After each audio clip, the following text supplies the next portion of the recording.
ఒకరిని చూసి మరొకరు ఆవిలిస్తారు. ఎందుకో తెలుసా? సాధారణంగా ఒకరిని చూసి మరొకరు ఆవిలిస్తుంటారు. ఇలా ఆవిలింతలు ఒకరి నుంచి మరొకరికి వ్యాప్తిస్తుంటాయి. ఇలా ఎందుకు అనే సందేహం ఎప్పుడైనా వచ్చిందా?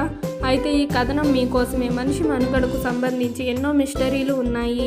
అలసిపోయినప్పుడో, నిద్ర ముంచుకొస్తున్నప్పుడో లేదా ఏమీ తోచనప్పుడో ఆవిలింతలు వస్తాయని అనుకుంటాం.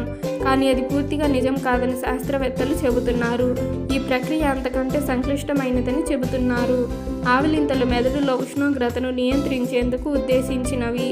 మెదడు తీవ్రంగా పనిచేస్తున్నట్టు ఉష్ణోగ్రత పెరుగుతుంది. అలాంటి సందర్భాల్లో ఆవిలింతలు వేడిని తగ్గిస్తాయి, మెదడు చల్లబడేలా చేస్తాయి.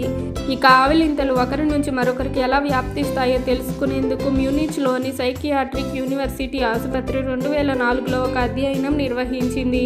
మొత్తం 300 మంది పాల్గొన్న ఈ అధ్యయనంలో కనీసం 50% మంది ఆవిలిస్తున్న వారిని చూశాక వారు ఆవిలించారట.